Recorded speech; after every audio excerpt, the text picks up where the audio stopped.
ya sika eye ya kitoko eye Glade Beauty ayeli bino masolo ya kitoko, masolo ya poso, masolo ya beauté, masolo ya mbetu. Tango tobeta deja lisolo ya mbetu toyebi biso nyonso pona bolingo evanda, pona libala evanda, esengelaka toujours papa azala makasi, mama azala na baposa. Sikoyo na Glade Beauty masolo ya kitoko ya baposa ezali pona bandeko mosusu oyo bazoniokwama makasi na oyo etali makambo ya posa. Ozalaka na posa te, papa makasi nyonso ezosilaka, benga Glade Beauty bisika masolo ya kitoko evandi. Pona oyo etali makambo ya poso, oza na ba bouton, oza na ba tache, oza na ba tampon, en tout cas benga Glade Beauty bandeko nanga. Kuna ba masolo ba produit ya kitoko, ba produit ya kilikili, ba produit o eza penza efficace, eza kaka na Glade Beauty. Ba formation pe ya makasi pona bandeko na biso oyo balingaka koyekola kosala na musala ya oyo etali beauté ezosalema na salon ya Glade Beauty la famille kuna na Londres. Pona bandeko na biso mosusu oyo bakolinga koyekola ozalaka na Paris plus précisément, esalamaka une fois na mois. Yo tia kaka rendez-vous na yo na numéro oyo ezolekaka na babande d'écran na bino bokozala en contact na Glade Beauty. Pona bandeko mosusu o baza mosika pona kozwa produit na biso bomi tungisa te, totindaka na biso ba produit partout dans le monde. Ezala oyo ya kozala makasi na mbetu, ezala oyo etali makambo ya poso, totindaka na biso bino bokomela biso kaka na ba numero na biso kaka ndenge esengeli. Bolanda histoire ya pasi pe mawa, histoire bandeko na ngai ya kolelisa lelo tokomi kolela papa ya famille akufika boye. Papa ya famille akufi kaka boye, la famille koya kolala kolamuka papa akufi, atiki mwasi na ye, atiki bana na ye, atiki bandeko na ye, atiki baninga ba camarade, likolo kaka ya kindumba. Likolo kaka ya kindumba, yango mibali bolukaka nini? Yango mibali libanda yango bokendaka koluka nini? Yango mibali ezalaka nini na bino? Pourquoi botondaka te? Pourquoi bino mibali bokomi koyokisa basi na bino pasi? Pourquoi mibali ya lelo la famille bakomi koyokisa basi na bango penza pasi ya kosakana te?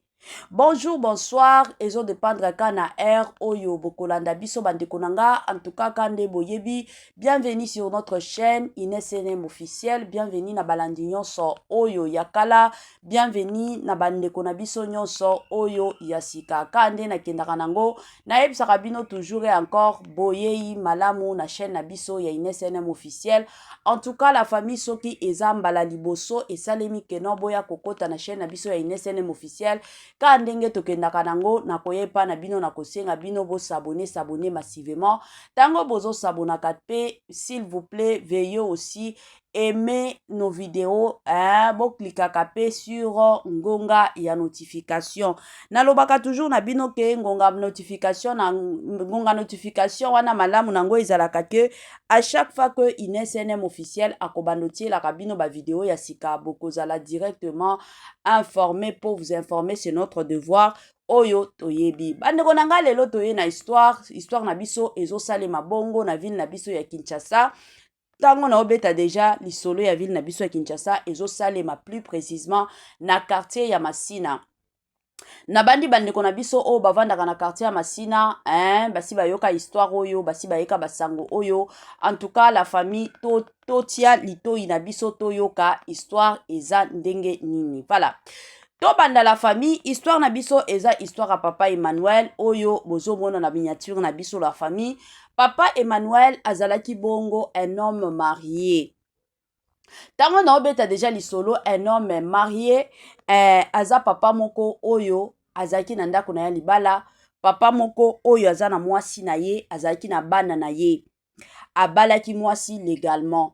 Eye kosala que aye kobotsa mwasi ya batu, mwana batu plutôt, mwasi oyo abalaki légalement mwasi akomi kobota toyebi biso nyonso ke na biso babantu soki mwasi akoti na ndako ya libala premièrement ezalaka kobota bafamille basinteresaka mingi kana makambo kobota. Alors mama akomi kobota mbala moko mobali ye de son côté ka ndenge ezalaka akomi komona basi mosusu libanda akomi kobima na fi moko boye kobima oyo bandeka eye ya kitoko eye Glade Beauty ayeli bino masolo ya kitoko, masolo ya poso, masolo ya beauté, masolo ya mbetu. Tango tobeta deja lisolo ya mbetu toyebi biso nyonso pona bolingo evanda pona libala evanda esengelaka toujours papa azala makasi mama azala na baposa. Sikoyo na Glade Beauty masolo ya kitoko ya baposa ezali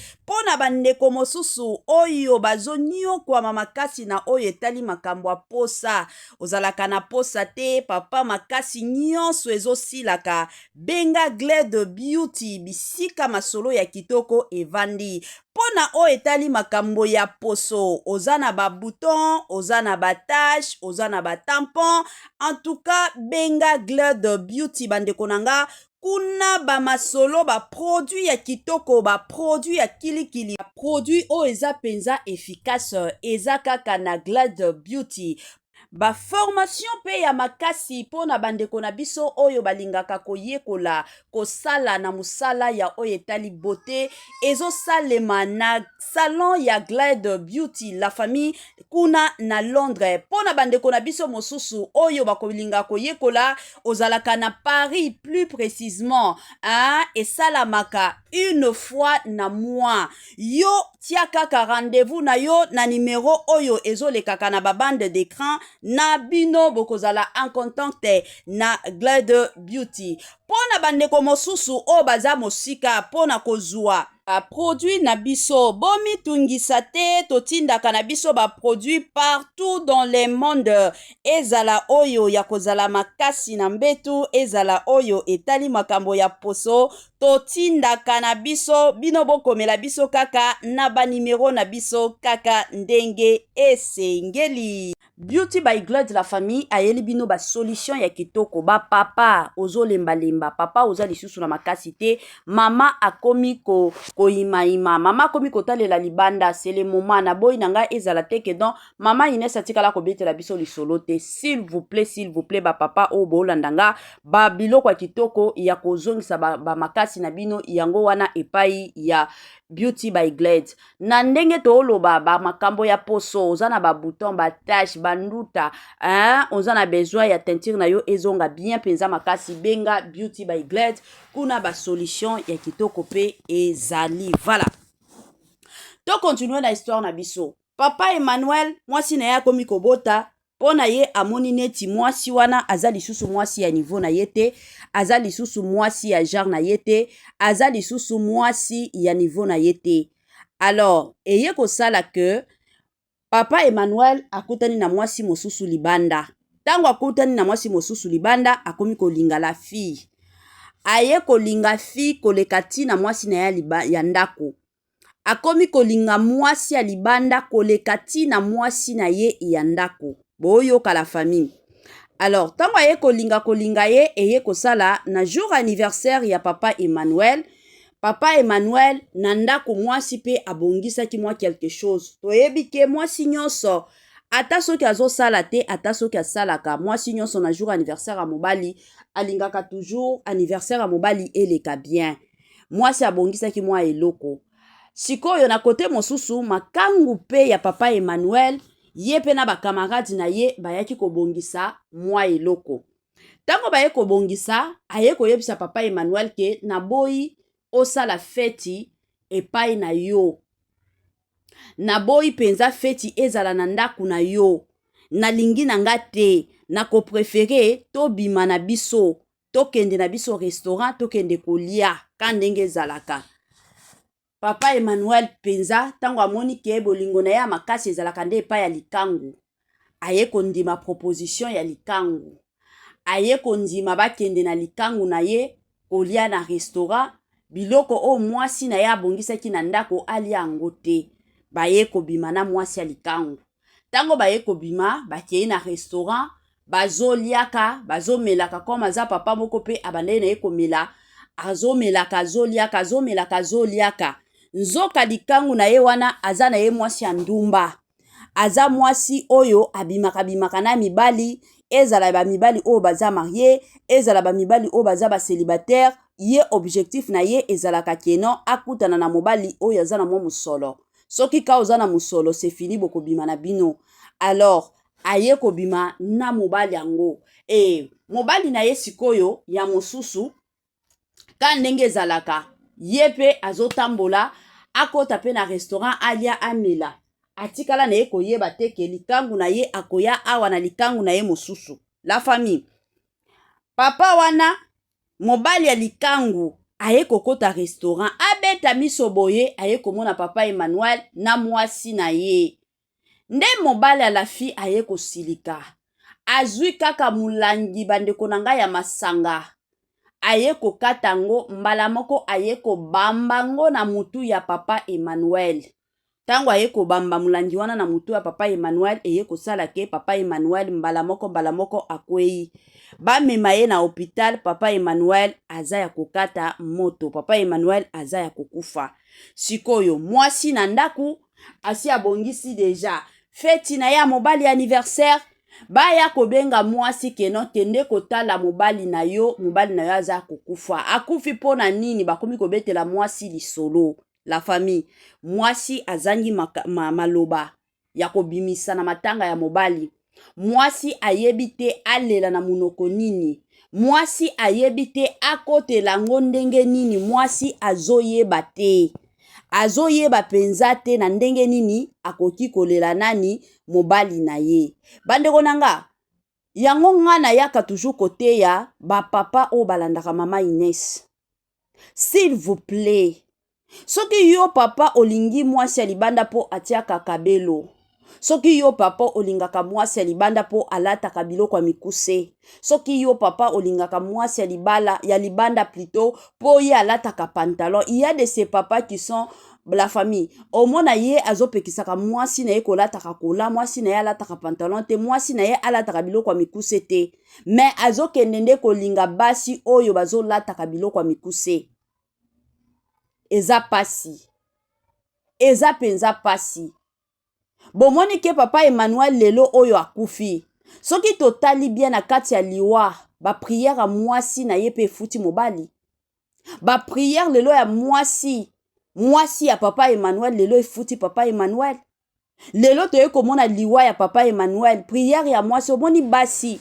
Mwasi soki atie mabalongo na ye na se akomi kosambela kolela kepa ya Nzambe. Ne pense pas que Nzamba kotika yo obanda kodonda.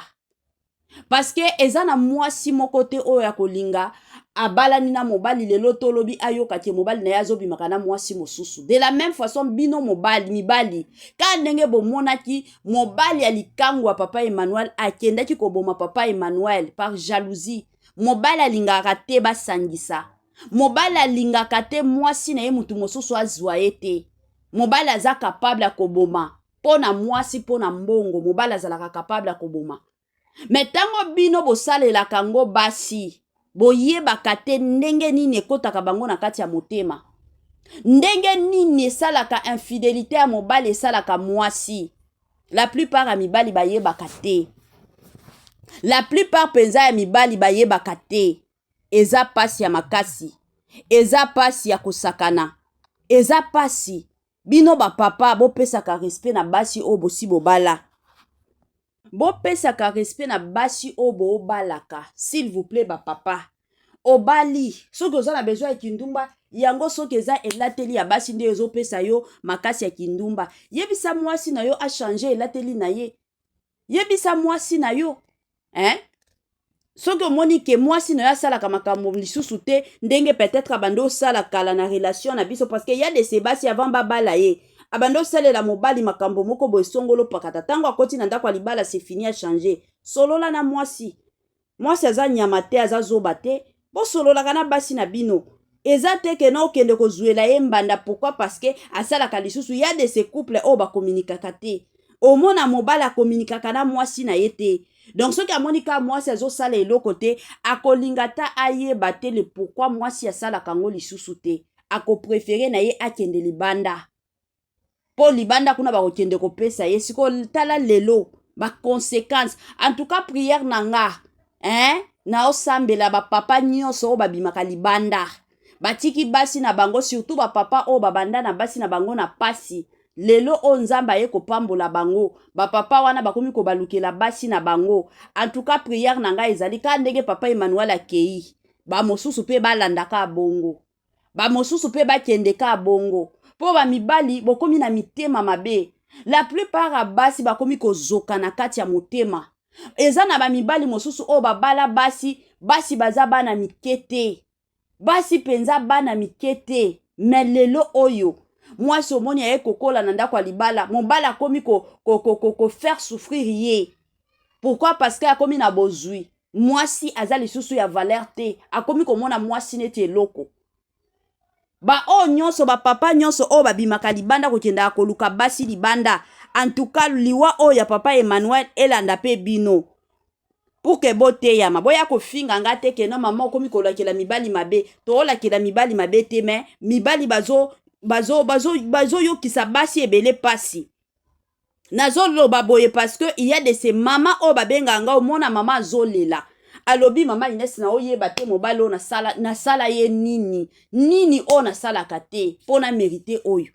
Ezaka pasi. Yango ka histoire la famille na linga ki penzana ya ko partager na bino. Histoire moko ya pasi, histoire moko ya kolelisa, histoire moko ya kosala nzoto malamu. Merci beaucoup na ba onyon so balanda ki biso du début jusqu'à la fin. En tout cas, que Dieu vous bénisse et encore abondamment. Merci, bye et ciao. Yasika eye ya kitoko eye Glade Beauty ayeli bino masolo ya kitoko, masolo ya poso, masolo ya beauté, masolo ya mbetu. Tango tobeta deja lisolo ya mbetu toyebi biso nyonso pona bolingo evanda, pona libala evanda, esengelaka toujours papa azala makasi, mama azala na baposa. Sikoyo na Glade Beauty masolo ya kitoko ya baposa ezali pona bandeko mosusu oyo bazoniokwama makasi na oyo etali makambo ya posa. Ozalaka na posa te, papa makasi nyonso ezosilaka, benga Glade Beauty bisika masolo ya kitoko evandi. Pona oyo etali makambo ya poso, oza na ba bouton, oza na ba tache, oza na ba tampon. En tout cas benga Glade Beauty bandeko nanga. Kuna ba masolo ba produit ya kitoko, ba produit ya kilikili, ba produit o eza penza efficace, eza kaka na Glade Beauty. Ba formation pe ya makasi pona bandeko na biso oyo balingaka koyekola kosala na musala ya oyo etali beauté ezo salema na salon ya Glade Beauty la famille kuna na Londres. Pona bandeko na biso mosusu oyo bakolinga koyekola ozalaka na Paris plus précisément esalamaka une fois na mois. Yo tia kaka rendez-vous na yo na numéro oyo ezolekaka na babande d'écran na bino bokozala en contact na Glade Beauty. Pona bandeko mosusu o baza mosika pona kozwa produit na biso bomi tungisa te, totindaka na biso ba produit partout dans le monde. Ezala oyo ya kozala makasi na mbetu, ezala oyo etali makambo ya poso, totindaka na biso bino bokomela biso kaka na ba numero na biso kaka ndenge esengeli.